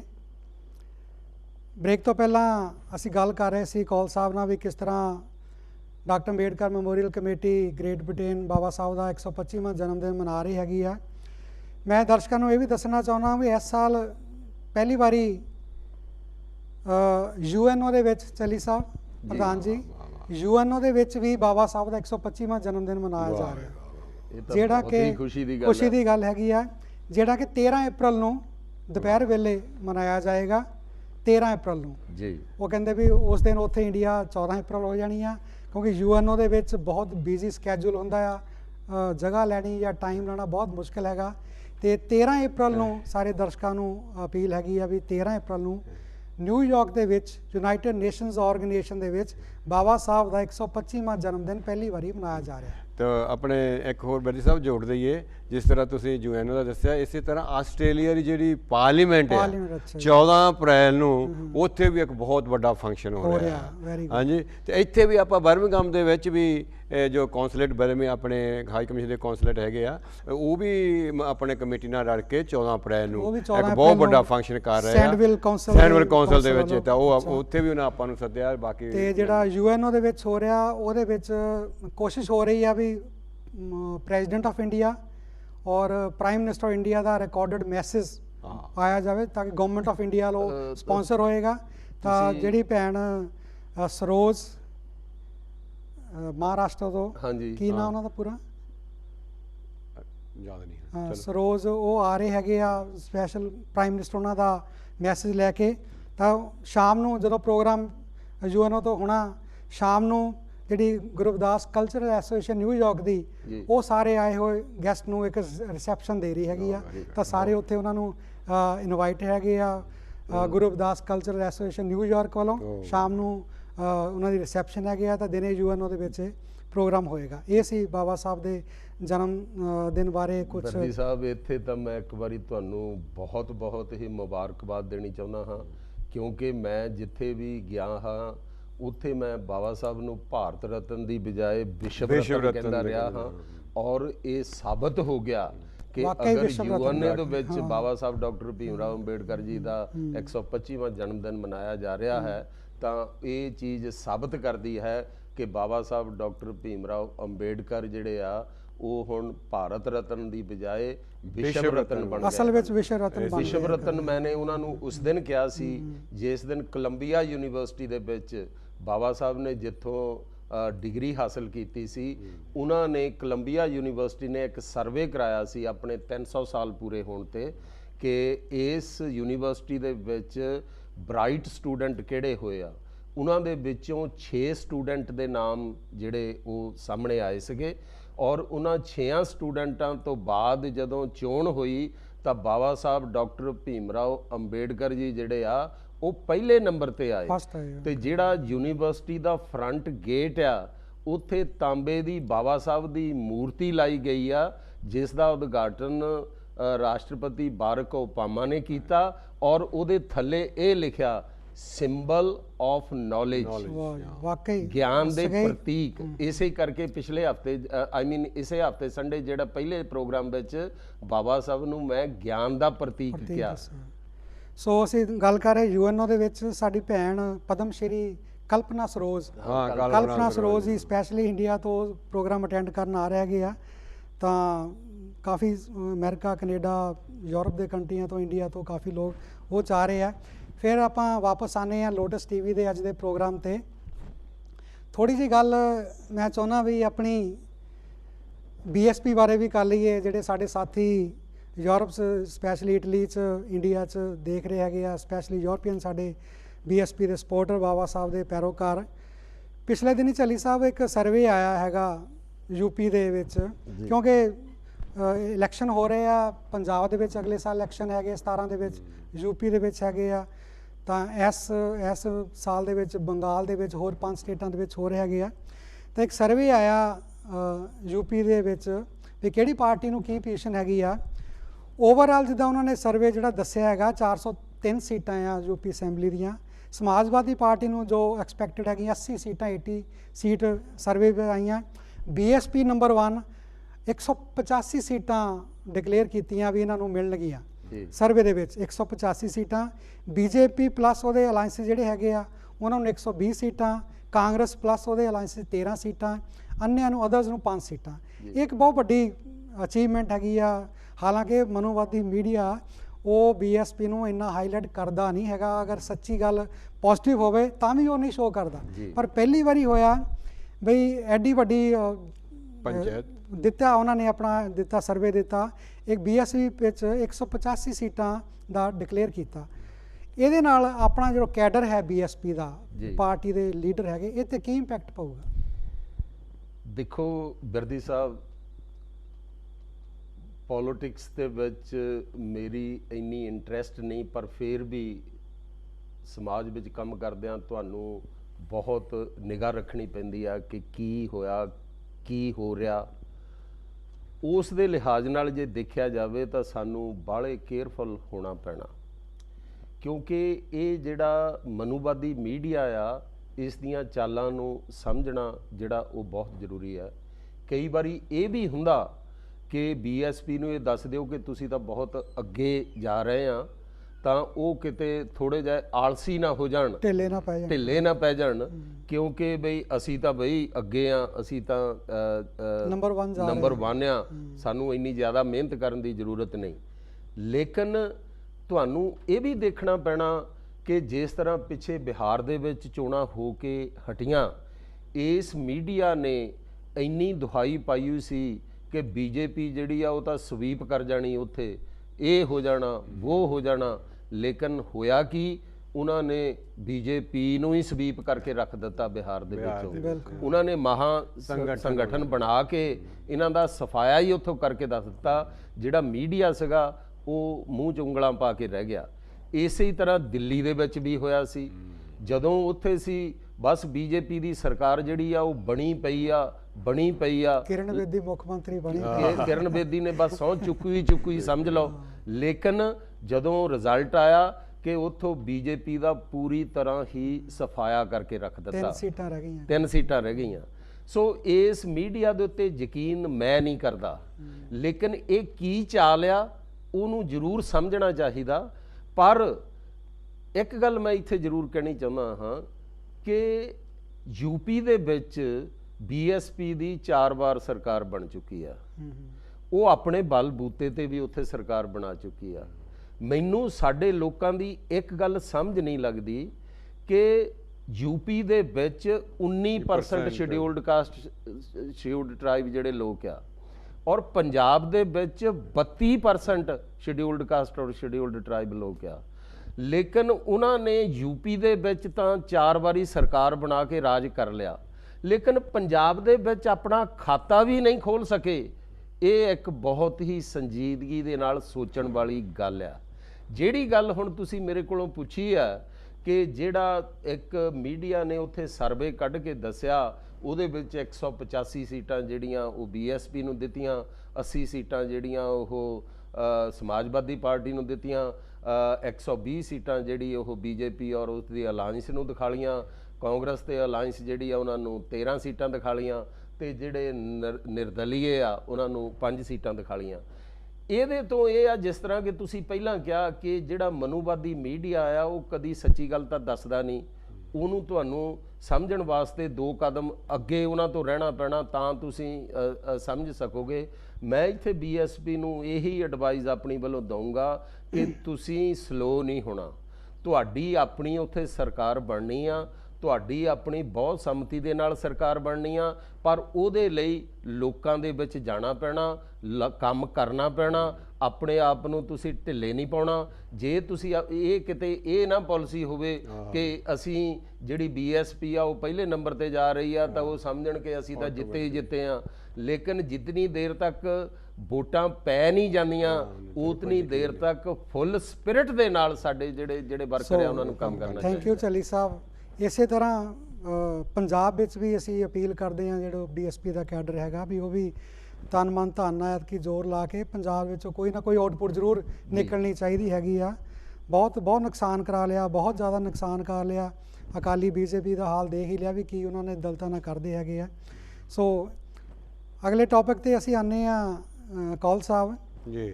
ਬਈ ਲਾਸਟ ਸੰਡੇ ਆਪਾਂ ਡਿਸਕਸ ਕੀਤਾ ਸੀ ਵੀ ਚੱਲੀ ਸਾਹਿਬ ਨੇ ਮੈਨੂੰ ਕੁਐਸਚਨ ਕੀਤਾ ਸੀ 20 ਮਾਰਚ ਤੁਸੀਂ ਕਿਉਂ ਦਿਨ ਚੁਣਿਆ। ਜੀ ਜੀ। ਉਹਦੇ ਵਿੱਚ ਆਪਾਂ ਐਕਸਪਲੇਨ ਕੀਤਾ ਸੀ ਵੀ 15 ਮਾਰਚ ਵੀ ਆਪਾਂ ਬਾਬੂ ਕਾਂਸ਼ੀ ਰਾਮ ਜੀ ਦਾ ਮਾਨਵਰ ਦਾ ਜਨਮ ਦਿਨ ਸੀਗਾ।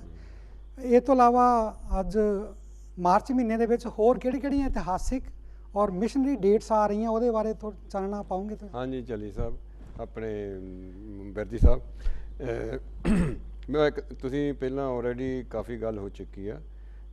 ਜਾਣੀ 20 ਮਾਰਚ 1927 ਨੂੰ ਜਿਸ ਤਰ੍ਹਾਂ ਦੱਸਿਆ ਕਿ ਮਹਾੜ ਦੇ ਵਿੱਚ ਜੋ ਤਲਾਅ ਸੀ ਉੱਤੇ ਅੰਦੋਲਨ ਜਿਹੜਾ ਸ਼ੁਰੂ ਕੀਤਾ ਗਿਆ, ਉਹਦੇ ਬਾਰੇ ਤੁਸੀਂ ਪਹਿਲਾਂ ਹੀ ਦੱਸ ਚੁੱਕੇ ਆ।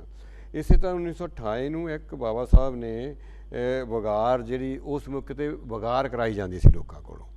ਜਾਣੀ ਜੇ ਕਿਸੇ ਦੇ ਮਤਲਬ ਹਰ ਇੱਕ ਬੰਦੇ ਨੂੰ, ਹਰ ਇੱਕ ਪਰਿਵਾਰ ਵਿੱਚ ਇੱਕ ਬੰਦਾ ਜ਼ਰੂਰ ਜ਼ਿਮੀਂਦਾਰਾਂ ਦੇ ਰੱਖਿਆ ਜਾਂਦਾ ਸੀ। ਬਾਉਂਡਡ ਲੇਬਰ ਜਿਹਨੂੰ ਕਹਿੰਦੇ ਹਾਂ ਜੀ, ਵਗਾਰ ਕਰਾਇਆ ਜਾਂਦਾ ਸੀ ਤਾਂ ਪੈਸਾ ਕੋਈ ਨਹੀਂ ਮਿਲਦਾ ਸੀ, ਕੰਮ ਕਰਾਉਣਾ ਸਰਕਾਰੀ ਕੰਮਾਂ ਵਿੱਚ ਵੀ। ਤਾਂ ਬਾਬਾ ਸਾਹਿਬ ਨੇ ਉਦੋਂ ਉਸ ਵੇਲੇ ਬੰਬਈ ਵਿਧਾਨ ਸਭਾ ਦੇ ਵਿੱਚ ਇੱਕ ਮਤਲਬ ਬਿੱਲ ਰੱਖਿਆ ਸੀਗਾ 1928 ਦੇ ਵਿੱਚ। ਇਹ ਵੀ ਮਾਰਚ ਦੇ ਵਿੱਚ ਹੀ ਰੱਖਿਆ ਗਿਆ ਸੀਗਾ। ਇਹ ਵੀ ਬਹੁਤ ਵੱਡਾ ਮਤਲਬ ਬਾਬਾ ਸਾਹਿਬ ਦਾ ਕੰਮ ਸੀਗਾ। ਫਿਰ ਦੂਸਰਾ 1930 ਦੇ ਵਿੱਚ ਬਹੁਤ ਵੱਡਾ ਇੱਕ ਹੋਰ ਹੋਇਆ, ਉਹਨਾਂ ਨੇ ਨਾਸਿਕ ਦੇ ਕਾਲਾ ਰਾਮ ਮੰਦਿਰ ਵਿਖੇ ਦਾਖਲ ਹੋਣ ਦਾ ਜੋ ਮੰਦਿਰ ਪ੍ਰਵੇਸ਼ ਕਰਨ ਦਾ, ਇਹ ਵੀ ਮਾਰਚ ਦੇ ਵਿੱਚ ਹੋਇਆ ਸੀ, 1930 ਦੇ ਵਿੱਚ ਹੋਇਆ ਸੀਗਾ। ਉਹ ਵੀ ਮਾਰਚ ਵਿੱਚ ਹੀ ਹੋਇਆ ਸੀਗਾ, ਕਿਉਂਕਿ ਉਹ ਵੀ 2 ਸਾਲ ਭਰ ਮਤਲਬ ਉਹ ਅੰਦੋਲਨ ਚੱਲਦਾ ਰਿਹਾ ਸੀਗਾ। ਉਹਦੇ ਵਿੱਚ ਬਾਬਾ ਸਾਹਿਬ ਨੂੰ ਕੁੱਟਾਂ ਮਾਰਾਂ ਵੀ ਪਈਆਂ ਸੀ, ਸੱਟ ਵੀ ਲੱਗੀ ਸੀ ਉਹਨਾਂ ਦੇ। ਇੱਕ ਬਹੁਤ ਵੱਡਾ ਅੰਦੋਲਨ ਸੀਗਾ। ਇੱਕ ਪਾਸੇ ਤੇ ਕਹਿੰਦੇ ਸੀਗੇ ਇਹ ਲੋਕ ਰੱਬ ਦੇ ਘਰ ਵਿੱਚ ਸਾਰੇ ਇੱਕੋ ਹੀ ਆ, ਹਾਂਜੀ, ਇਹ ਹਰੀਜਨ ਆ, ਫਲਾਨੇ ਆ। ਲੇਕਿਨ ਦੂਜੇ ਪਾਸੇ ਮੰਦਰਾਂ ਵਿੱਚ ਜਾਣ ਦੀ ਮਨਾਹੀ, ਉਹਦੇ ਬਾਰੇ ਵੀ ਬਾਬਾ ਸਾਹਿਬ ਨੇ ਸੱਤਿਆਗ੍ਰਹਿ ਕੀਤਾ। ਸੋ ਇਸੇ ਤਰ੍ਹਾਂ 1952 ਵਿੱਚ ਬਾਬਾ ਸਾਹਿਬ, ਜਿਸ ਤਰ੍ਹਾਂ ਤੁਸੀਂ ਜਾਣਦੇ ਹੋ ਉਹ ਕਿ ਬਾਬਾ ਸਾਹਿਬ 51 ਦੇ ਵਿੱਚ ਇਲੈਕਸ਼ਨ ਹੋਈ ਸੀ, ਬਾਬਾ ਸਾਹਿਬ ਪਾਰਲੀਮੈਂਟ ਦੇ ਸੀਟ ਤੋਂ ਹਾਰ ਗਏ ਸੀਗੇ। ਲੇਕਿਨ 1952 ਦੇ ਵਿੱਚ ਮਾਰਚ ਦੇ ਵਿੱਚ ਉਹ ਰਾਜ ਸਭਾ ਦੇ ਮੈਂਬਰ ਬਣੇ। ਔਰ ਮਾਰਚ ਦੇ ਵਿੱਚ ਜਦੋਂ ਭਾਰਤ ਵਿੱਚ ਆਪਣੀ ਬੀਪੀ ਸਿੰਘ ਦੀ ਸਰਕਾਰ ਬਣੀ ਸੀ ਸੈਂਟੈਨਰੀ ਦੇ ਉੱਤੇ, ਤੇ ਉਹਨਾਂ ਨੂੰ ਭਾਰਤ ਰਤਨ ਦਾ ਖਿਤਾਬ ਦਿੱਤਾ ਗਿਆ ਸੀਗਾ। ਤੋ ਇਹ ਵੀ ਮਾਰਚ ਦੇ ਵਿੱਚ ਹੀ ਹੋਇਆ ਸੀਗਾ। ਤੋ ਹੁਣ ਤਾਂ ਆਪਾਂ ਉਹਨਾਂ ਨੂੰ ਬਾਬਾ ਸਾਹਿਬ ਨੂੰ ਵਿਸ਼ਵ ਰਤਨ ਉਹਨਾਂ ਨੂੰ ਤਾਂ ਕਹਾਂਗੇ। ਤਾਂ ਇਸੇ ਤਰ੍ਹਾਂ ਜਿਸ ਤਰ੍ਹਾਂ 15 ਤੁਸੀਂ ਬਾਬੂ ਕਾਂਸ਼ੀ ਰਾਮ ਜੀ ਦੀ ਗੱਲ ਕੀਤੀ, ਸਾਡੇ ਵੱਲੋਂ ਡਾਕਟਰ ਅੰਬੇਡਕਰ ਮੋੜ ਕਮੇਟੀ ਵੱਲੋਂ ਸਾਰਿਆਂ ਵੱਲੋਂ ਉਹਨਾਂ ਦੇ ਜਨਮ ਦਿਨ ਦੀ ਬਹੁਤ ਬਹੁਤ ਵਧਾਈ ਹੈ। ਅੱਜ ਦਾ ਇਹ ਜੋ ਆਪਾਂ ਨੋਟਿਸ TV ਵੀ ਖੋਲ੍ਹਿਆ ਹੈ, ਇਹ ਵੀ ਉਹਨਾਂ ਨੂੰ ਔਰ ਬਾਬਾ ਸਾਹਿਬ ਨੂੰ, ਬਾਬਾ ਸਾਹਿਬ ਦੀ ਜੋ 125ਵੀਂ ਜਯੰਤੀ ਆ ਰਹੀ ਹੈ ਉਹਨੂੰ ਸਮਰਪਿਤ ਹੈ ਨੋਟਿਸ ਇਹ ਵੀ। ਤੋ ਇਸੇ ਤਰ੍ਹਾਂ 23 ਮਾਰਚ 1931 ਜਿਸ ਤਰ੍ਹਾਂ ਦੱਸਿਆ ਕਿ ਸ਼ਹੀਦ ਭਗਤ ਸਿੰਘ ਉਹਨਾਂ ਦਾ, ਰਾਜਗੁਰੂ ਸੁਖਦੇਵ ਉਹਨਾਂ ਦੇ ਜੀ ਉਹਨਾਂ ਦਾ ਕੁਰਬਾਨੀ ਦਾ ਇਹ ਦਿਨ ਸੀਗਾ। ਅਤੇ ਨਾਲ ਹੀ ਨਾਲ ਇੱਕ ਹੋਰ ਸੀ, ਅਤੇ ਮਾਰਚ ਦੇ ਵਿੱਚ ਹੀ ਮਹਾਰਾਜਾ ਅਸ਼ੋਕ ਦਾ ਸ਼ਤਾਬਦੀ ਆਪਣੀ ਬਰਸੀ ਆਉਂਦੀ ਹੈਗੀ ਆ। ਮਹਾਰਾਜਾ ਅਸ਼ੋਕ ਨੇ, ਕਿਉਂਕਿ ਉਹਨਾਂ ਨੇ ਬਹੁਤ ਧਰਮ ਦੇ ਸਥਾਨ ਬਣਾਏ ਹੈਗੇ ਆ। ਅਗਰ ਉਹ ਨਾ ਬਣਾ ਕੇ ਜਾਂਦੇ ਤਾਂ ਹੋ ਸਕਦਾ ਕਿ ਅੱਜ ਨਾਂ ਨਿਸ਼ਾਨ ਹੀ ਨਾ ਬਾਹਰਲੇ ਮੁਲਕਾਂ ਵਿੱਚ ਉਹਨਾਂ ਦੇ ਟਾਈਮ ਤੇ ਬਾਹਰ ਆਇਆ ਹੈਗਾ। ਇੱਥੋਂ ਤੱਕ ਉਹਨਾਂ ਨੇ ਆਪਣੇ ਲੜਕੀ ਮਹਿੰਦਰਾ ਤੇ ਆਪਣੇ ਲੜਕੇ ਨੂੰ ਮਹਿੰਦਰ ਤੇ ਹਾਂਜੀ ਉਹਨਾਂ ਨੂੰ ਸੰਘ ਮਿੱਤਰਾਂ ਨੂੰ ਉਹਨਾਂ ਨੇ ਸ਼੍ਰੀਲੰਕਾ ਔਰ ਭਿਕਸ਼ੂ ਬਣਾ ਕੇ ਉਹਨਾਂ ਦੀ ਬਹੁਤ ਵੱਡੀ ਕੁਰਬਾਨੀ ਹੈ। ਤੇ ਉਹਨਾਂ ਦੀ ਵਾਰਸੀ ਵੀ ਮਾਰਚ ਵਿੱਚ ਹੀ ਆਉਂਦੀ ਹੈ। ਤੇ ਨਾਲ ਹੀ ਨਾਲ ਆਪ ਸਾਵਿਤਰੀ ਬਾਈ ਫੂਲੇ ਜੀ ਦਾ ਪਰਿਨਿਰਵਾਣ, ਜਿਵੇਂ ਸਾਵਿਤਰੀ ਬਾਈ ਫੂਲੇ ਜਿਸ ਤਰ੍ਹਾਂ ਜਾਣਦੇ ਹੋ ਕਿ ਪਹਿਲੀ ਇੱਕ ਟੀਚਰ 1948 ਦੇ ਵਿੱਚ 1848 ਦੇ ਵਿੱਚ 1848 ਦੇ ਵਿੱਚ ਉਹਨਾਂ ਨੂੰ ਮਤਲਬ ਇੱਕ ਸਕੂਲ ਸਥਾਪਿਤ ਕੀਤਾ ਔਰ ਉਹਦੇ ਆਪ ਖੁਦ ਟੀਚਰ ਇਹ ਹੋਏ। ਤੇ ਬੜੇ ਮੁਸ਼ਕਿਲਾਂ ਨਾਲ ਉਹ ਜਦੋਂ ਪੜ੍ਹਾਉਣ ਜਾਂਦੇ ਸੀ ਤੇ ਉਹਨਾਂ ਦੇ ਇੱਟਾਂ ਲੋਕ ਮਾਰਦੇ ਸੀ। ਤੇ ਉਸ ਵੇਲੇ ਮਤਲਬ ਇਹ ਇੱਕ ਮੰਨਿਆ ਜਾਂਦਾ ਸੀ ਵੀ ਜਿਹੜਾ ਪੜ੍ਹੂਗਾ, ਔਰਤ ਪੜ੍ਹੂਗੀ, ਉਹਦਾ ਜੋ ਘਰ ਵਾਲਾ ਆ ਉਹ ਮਰ ਜਾਊਗਾ। ਪਰ ਉਹਨਾਂ ਨੇ ਹੌਸਲਾ ਦਿਖਾ ਲਿਆ ਕਿ ਉਹ ਆਪ ਟੀਚਰ ਬਣ ਕੇ ਉਹ ਔਰਤਾਂ ਨੂੰ ਉਹਨਾਂ ਨੇ ਮਤਲਬ ਪੜ੍ਹਾਇਆ ਸੀਗਾ। ਇਹ ਕੁਝ ਮੇਰੇ ਬਹੁਤ ਕੁਝ ਗੱਲਾਂ ਸੀ ਜੀ ਜਿਹੜੀਆਂ ਮੇਰੀ ਮਾਰਚ ਦੇ ਵਿੱਚ ਹੋਈਆਂ। ਜਾਣਕਾਰੀ ਦਿੱਤੀ ਲੋਟਸ ਟੀਵੀ ਦੇ ਵਿਊਅਰਸ ਨੂੰ ਇਸ ਮਹੀਨੇ ਦੀ ਇੰਪੋਰਟੈਂਟ ਡੇਟਸ। ਚੱਲੀ ਸਾਹਿਬ, ਜਿਸ ਤਰ੍ਹਾਂ ਲੋਟਸ ਟੀਵੀ ਮੇਨਲੀ ਇੱਕ ਇੰਡੀਅਨ ਕਮਿਊਨਿਟੀ ਨੇ ਕਹਿ ਲਓ ਵੀ ਸ਼ੁਰੂ ਕੀਤਾ, ਕਿ ਲੋਟਸ ਟੀਵੀ ਦੀ ਕੋਸ਼ਿਸ਼ ਹੋਏਗੀ ਵੀ ਹੋਰ ਜਿਹੜੀਆਂ ਕਮਿਊਨਿਟੀਜ਼ ਆ, for example Thai, Sri Lankan, Burmese, Vietnamese, Cambodia, Laos, ਇਹਨਾਂ ਕਮਿਊਨਿਟੀਜ਼ ਨੂੰ ਵੀ ਇਹਦੇ ਵਿੱਚ ਇਨਵੋਲਵ ਕੀਤਾ ਜਾਊਗਾ? ਦੇਖੋ ਬਿਰਦੀ ਸਾਹਿਬ, ਇਹ ਲੋਟਸ ਟੀਵੀ ਪਹਿਲਾਂ ਹੀ 7 ਦਿਨ ਤੋਂ ਸ਼ੁਰੂ ਕੀਤਾ ਜਾਣਾ ਸੀ। ਜਿਸ ਤਰ੍ਹਾਂ ਤੁਸਾਂ ਨੇ ਕਿਹਾ ਕਿ ਕੁਝ ਟੈਕਨੀਕਲ ਪ੍ਰੋਬਲਮ ਆਉਣ ਕਰਕੇ ਇਹ ਡਿਸਾਈਡ ਕੀਤਾ ਗਿਆ ਕਿ ਪਹਿਲਾਂ ਇਸ ਨੂੰ 2 ਦਿਨ ਤੋਂ ਸ਼ੁਰੂ ਕੀਤਾ ਜਾਵੇ, ਔਰ ਜੋ ਸਾਡੇ ਦਰਸ਼ਕ ਹੈ ਉਹਨਾਂ ਦੇ ਨਾਲ ਜਾਣ ਪਹਿਚਾਣ ਬਣਾਈ ਜਾਵੇ, ਔਰ ਲੋਕਾਂ ਨੂੰ ਪਤਾ ਲੱਗ ਜਾਏ ਕਿ ਇਹ ਜਿਹੜਾ ਟੈਲੀਵਿਜ਼ਨ ਹੈ ਇਹ ਚੱਲ ਪਿਆ ਆ। ਅਸੀਂ ਜਲਦੀ ਹੀ ਇਸ ਨੂੰ 7 ਦਿਨ ਕਰਨ ਜਾ ਰਹੇ ਹਾਂ। ਉਹ 7 ਦਿਨ ਇਸੇ ਕਰਕੇ ਹੀ ਹੋ ਰਿਹਾ ਹੈ ਕਿ ਜਿਹੜੀਆਂ ਦੂਸਰੀਆਂ ਬੁੱਧਿਸਟ ਕਮਿਊਨਿਟੀਜ਼ ਹੈਗੀਆਂ, ਅਸੀਂ ਉਹਨਾਂ ਨਾਲ ਸਾਰਿਆਂ ਨਾਲ ਸੰਪਰਕ ਕਰ ਰਹੇ ਹਾਂ, ਜਿਨ੍ਹਾਂ ਵੱਲੋਂ ਕੁਝ ਵਿਸ਼ਵਾਸ ਵੀ ਮਿਲ ਰਿਹਾ ਹੈ, ਜਿਵੇਂ ਕਿ ਥਾਈਲੈਂਡ, ਸ਼੍ਰੀਲੰਕਨ, ਬਰਮੀਜ਼, ਜਾਪਾਨੀਜ਼ ਕਮਿਊਨਿਟੀ ਹੈ, ਉਹਨਾਂ ਨੂੰ ਨਾਲ ਰਲਾ ਕੇ ਅਸੀਂ ਜਿਹੜਾ ਸ਼੍ਰੀਲੰਕਾ ਮਤਲਬ ਇਹਨਾਂ ਨੂੰ ਅਸੀਂ ਇੱਕ ਮਲਟੀ ਕਲਚਰ ਜਿਹੜਾ ਬੁੱਧਿਜ਼ਮ ਵਰਲਡ ਦਾ ਧਰਮ ਹੈ, ਇਹ ਅਸੀਂ ਇਹ ਸਾਬਤ ਕਰਕੇ ਦਿਖਾਉਣਾ ਚਾਹੁੰਦੇ ਹਾਂ ਇਸ ਲੋਟਸ ਟੈਲੀਵਿਜ਼ਨ ਦੇ ਉੱਤੋਂ ਕਿ ਸਾਡੀ ਇਹ ਕਮਿਊਨਿਟੀ ਜਿਹੜੀ ਆ ਉਹ ਕਿੱਡੀ ਵੱਡੀ ਕਮਿਊਨਿਟੀ ਆ, ਔਰ ਉਹਨਾਂ ਦਾ ਕਿਹੜਾ ਕਲਚਰ ਆ। ਉਹ ਆਪਣੀ ਲੈਂਗੁਏਜ ਦੇ ਵਿੱਚ ਵੀ ਉਹ ਆਪਣੇ ਪ੍ਰੋਗਰਾਮ ਦੇ ਸਕਦੇ ਆ। ਜਦੋਂ ਸਾਡੇ ਕੋਲ 7 ਦਿਨ ਦਾ ਪ੍ਰੋਗਰਾਮ ਹੋਊਗਾ, ਅਸੀਂ 2 ਦਿਨ ਆਪ ਰੱਖ ਸਕਦੇ ਹਾਂ, ਜਿਹੜੇ ਬਾਕੀ ਦੇ 5 ਦਿਨ ਆ ਉਹ ਬਾਕੀ ਕਮਿਊਨਿਟੀਜ਼ ਨੂੰ ਦੇ ਸਕਦੇ ਹਾਂ। ਸਾਨੂੰ ਉਹਨਾਂ ਦਾ ਬੁੱਧਿਜ਼ਮ ਬਾਰੇ ਪਤਾ ਲੱਗੇਗਾ, ਉਹਨਾਂ ਦੇ ਕਲਚਰ ਬਾਰੇ ਪਤਾ ਲੱਗੇਗਾ। ਸੋ ਜਿਹੜਾ ਬੁੱਧਿਸਟ ਇੰਟਰਨੈਸ਼ਨਲ ਮੀਡੀਆ, ਇਹਦਾ ਨਾਂ ਰੱਖਣ ਦਾ ਮਤਲਬ ਹੀ ਇਹ ਆ ਕਿ ਅਸੀਂ ਐਵੇਂ ਨਹੀਂ ਇਹਦੇ ਨਾਲ ਇੰਟਰਨੈਸ਼ਨਲ ਜੋੜਿਆ। ਜਿਹੜੀ ਸਾਡੀ ਇੰਟਰਨੈਸ਼ਨਲ ਕਮਿਊਨਿਟੀ ਆ, ਅਸੀਂ ਉਹਨਾਂ ਨੂੰ ਸਾਰਿਆਂ ਨੂੰ ਨਾਲ ਲੈ ਕੇ ਚੱਲਣਾ। ਫਿਊਚਰ ਦੇ ਵਿੱਚ ਤੁਸੀਂ ਦੇਖੋਗੇ ਕਿ ਜਿਹੜੇ ਸਾਡੇ ਦੂਸਰੇ ਬੁੱਧਿਸਟ ਭਰਾ ਹੈਗੇ ਆ, ਦੂਸਰੇ ਕੰਟਰੀਆਂ ਦੇ ਸਾਡੇ ਬੁੱਧਿਸਟ ਭਰਾ ਆ, ਅਸੀਂ ਉਹਨਾਂ ਨੂੰ ਵੀ ਨਾਲ ਜੋੜ ਕੇ ਉਹਨਾਂ ਦਾ ਬੁੱਧਿਜ਼ਮ ਨੂੰ ਮੰਨਣ ਦਾ ਜੋ ਸਿਸਟਮ ਹੈ, ਉਹਨਾਂ ਦਾ ਜੋ ਕਲਚਰ ਹੈ, ਉਸ ਨੂੰ ਵੀ ਅਸੀਂ ਆਪਣੇ ਦਰਸ਼ਕਾਂ ਤੱਕ ਲੈ ਕੇ ਆਉਣਾ ਹੈ। ਸੋ ਇਹ ਸਾਡੀ ਪਲਾਨਿੰਗ ਦੇ ਵਿੱਚ ਹੈ। ਪਰ ਬੈਰਜੀ ਸਾਹਿਬ, ਮੈਂ ਇੱਥੇ ਸਲਾਹ ਹੈ ਕਿ ਦੇਣਾ ਚਾਹੁੰਦਾ ਵੀ 7 ਦਿਨ ਤੱਕ ਹੀ ਨਹੀਂ ਰੱਖਣੀ ਗੱਲ। ਸਾਨੂੰ ਚਾਹੀਦਾ ਹੈਗਾ ਜਿਹੜੇ 2 ਦਿਨ ਆ ਨਾ, ਇਹਨਾਂ ਵਿੱਚ ਵੀ ਆਪਾਂ ਉਸ ਕਮਿਊਨਿਟੀ ਨੂੰ ਆਪਾਂ ਲਿਆਉਣਾ ਕਰੀਏ, ਇਨਵੋਲਵ ਕਰੀਏ। ਭਾਵੇਂ ਅੱਧੇ ਘੰਟੇ ਦਾ ਪ੍ਰੋਗਰਾਮ ਆਪਾਂ ਦੇ ਦਈਏ, ਪਰ ਆਪਾਂ ਨੂੰ ਇਨਵੋਲਵ ਕਰਨਾ ਚਾਹੀਦਾ ਨਾ 2 ਦਿਨਾਂ ਵਿੱਚ ਵੀ। ਮੇਰਾ ਖਿਆਲ ਆਪਾਂ ਜਦੋਂ ਆਪਣਾ ਸਟੂਡੀਓ ਲਾਈਵ ਸ਼ੁਰੂ ਹੋ ਗਿਆ ਨਾ, ਉੱਥੋਂ ਇਹ ਪ੍ਰੋਗਰਾਮ ਫਿਰ ਲਾਈਵ ਅਦਰ ਕਮਿਊਨਿਟੀਜ਼ ਨੂੰ ਮੌਂਕਸ ਜ਼ਰੂਰ ਉਹਨਾਂ ਨੂੰ ਸੱਦ ਕੇ ਤਾਂ ਇਹਦੇ ਵਿੱਚ ਮੈਂ ਬਿਰਦੀ ਸਾਹਿਬ ਇੱਕ ਗੱਲ ਹੋਰ ਕਲੀਅਰ ਕਰਨੀ ਚਾਹੁੰਦਾ, ਕਿਉਂਕਿ ਅੱਜ ਸਾਡਾ ਪਹਿਲਾ ਦਿਨ ਸੀਗਾ। ਅਸੀਂ ਚਾਹੁੰਦੇ ਸੀਗਾ ਕਿ ਜੋ ਸੰਘ ਹੈ ਉਹ ਸਾਨੂੰ ਇੱਥੇ ਆ ਕੇ ਬਲੈਸਿੰਗ ਦਿੰਦੇ, ਤਾਂ ਅੱਜ ਦੇ ਅਸੀਂ ਉਹਨਾਂ ਦੀ ਬਲੈਸਿੰਗ ਤੋਂ ਹੀ ਇਹ ਕੰਮ ਸ਼ੁਰੂ ਕਰਦੇ। ਲੇਕਿਨ ਕਿਉਂਕਿ ਸਾਨੂੰ ਹਾਲੇ ਪ੍ਰੋਗਰਾਮ ਜਿਹੜੇ ਆ ਉਹ ਮੈਨਚੈਸਟਰ ਤੋਂ ਪੇਸ਼ ਕਰਨੇ ਪੈ ਰਹੇ ਆ, ਇਸ ਕਰਕੇ ਅਸੀਂ ਇਹ ਡਿਸਾਈਡ ਕੀਤਾ ਕਿ ਜਿਸ ਦਿਨ ਵੁਲਵਰਹੈਂਪਟਨ ਦੇ ਵਿੱਚ ਸਟੂਡੀਓ ਖੁੱਲ੍ਹੇਗਾ, ਉਸ ਦਿਨ ਸ਼ੋਰਲੀ ਪਹਿਲਾਂ ਅਸੀਂ ਸੰਘ ਕੋਲੋਂ ਬਲੈਸਿੰਗ ਲੈ ਕੇ ਹੀ ਆਪਣੇ ਸਾਰੇ ਪ੍ਰੋਗਰਾਮ ਜਿਹੜੇ ਆ ਉਹ ਗਾਹਾਂ ਸ਼ੁਰੂ ਕਰਾਂਗੇ। ਸੋ ਇਸ ਕਰਕੇ ਅਸੀਂ ਜੋ ਬੁੱਧ ਧਰਮ ਦੀਆਂ ਪਰੰਪਰਾਵਾਂ ਹਨ, ਉਹਨਾਂ ਦਾ ਹਮੇਸ਼ਾ ਖਾਸ ਖਿਆਲ ਰੱਖਿਆ ਜਾਵੇਗਾ। ਠੀਕ। ਹੋਰ ਗੱਲ ਆਪਣੇ ਦਰਸ਼ਕਾਂ ਨਾਲ ਕਲੀਅਰ ਕਰਨਾ ਚਾਹੁੰਦੇ ਹਾਂ ਵੀ ਲੋਟਸ ਟੀਵੀ ਦਾ ਕਿਸੇ ਹੋਰ ਮੀਡੀਆ ਨਾਲ, ਚੈਨਲ ਨਾਲ ਕੋਈ ਕਿਸੇ ਤਰ੍ਹਾਂ ਦਾ ਕੋਈ ਕੰਪੀਟੀਸ਼ਨ ਤਾਂ ਨਹੀਂ ਹੈ? ਜਾਂ ਦੇਖੋ ਜੀ, ਗੱਲ ਇਹ ਹੈ ਕਿ ਜੇਕਰ ਤੁਸੀਂ ਭਗਵਾਨ ਬੁੱਧ ਅਤੇ ਬਾਬਾ ਸਾਹਿਬ ਡਾਕਟਰ ਅੰਬੇਡਕਰ ਦੀ ਫਿਲਾਸਫੀ ਨੂੰ, ਟਰੂ ਫਿਲਾਸਫੀ ਨੂੰ ਲੋਕਾਂ ਤੱਕ ਲੈ ਕੇ ਜਾਣਾ, ਸਾਨੂੰ ਕਿਸੇ ਦੂਸਰੇ ਦੇ ਨਾਲ ਗਾਲੀ ਗਲੋਚ ਹੋਣ ਦੀ ਜ਼ਰੂਰਤ ਨਹੀਂ। ਅਸੀਂ ਆਪਣੇ ਲੋਕਾਂ ਨੂੰ, ਆਪਣੇ ਸਮਾਜ ਨੂੰ, ਜੋ ਬਾਬਾ ਸਾਹਿਬ ਦੀ ਫਿਲਾਸਫੀ ਹੈ, ਜੋ ਤਥਾਗਤ ਬੁੱਧ ਦੇ ਵਿਚਾਰ ਹਨ, ਉਹਨਾਂ ਨੂੰ ਲੋਕਾਂ ਤੱਕ ਲੈ ਕੇ ਜਾਣਾ।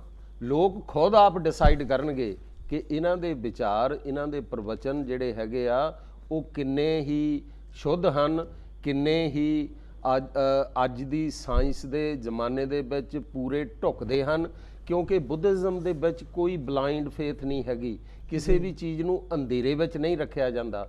ਜਿਸ ਤਰ੍ਹਾਂ ਸਾਇੰਸ ਜਿਹੜੀ ਹੈ ਉਹ ਹਰ ਚੀਜ਼ ਦਾ ਪ੍ਰੂਫ ਮੰਗਦੀ ਹੈ, ਐਵੀਡੈਂਸ ਮੰਗਦੀ ਹੈ ਕਿ ਜਿਸ ਤਰ੍ਹਾਂ ਕਹਿ ਦਿੰਦੇ ਆ ਕਿ ਪਾਣੀ ਜਿਹੜਾ ਆ ਇਹ H2O2 ਹਾਈਡਰੋਜਨ ਪਲੱਸ ਆਕਸੀਜਨ ਆ, ਉਹ ਜਿਹੜਾ ਇੱਕ ਸਾਇੰਟਿਸਟ ਆ ਉਹ ਇੱਕ ਹਿੱਸਾ ਆਕਸੀਜਨ, 2 ਹਿੱਸੇ ਹਾਈਡਰੋਜਨ ਇੱਕ ਟੈਸਟ ਟਿਊਬ ਵਿੱਚ ਪਾ ਕੇ ਉਹਨੂੰ ਤੁਹਾਡੇ ਸਾਹਮਣੇ ਆਪਣੀ ਪ੍ਰਯੋਗਸ਼ਾਲਾ ਦੇ ਵਿੱਚ ਪਾਣੀ ਦੇ ਵਿੱਚ ਬਦਲ ਕੇ ਉਹ ਤੁਹਾਨੂੰ ਦਿਖਾਲਦਾ ਤੁਹਾਡੀਆਂ ਅੱਖਾਂ ਦੇ ਸਾਹਮਣੇ ਕਿ ਆਹ ਦੇਖੋ, ਮੈਂ ਐਵੇਂ ਨਹੀਂ ਕਹਿ ਰਿਹਾ। ਇਸੇ ਤਰ੍ਹਾਂ ਹੀ ਜੋ ਬੁੱਧਿਜ਼ਮ ਹੈ ਉਹ ਹੈ, ਇਸੇ ਤਰ੍ਹਾਂ ਹੀ ਬਾਬਾ ਸਾਹਿਬ ਡਾਕਟਰ ਅੰਬੇਡਕਰ ਜੀ ਦੀ ਫਿਲਾਸਫੀ ਹੈ।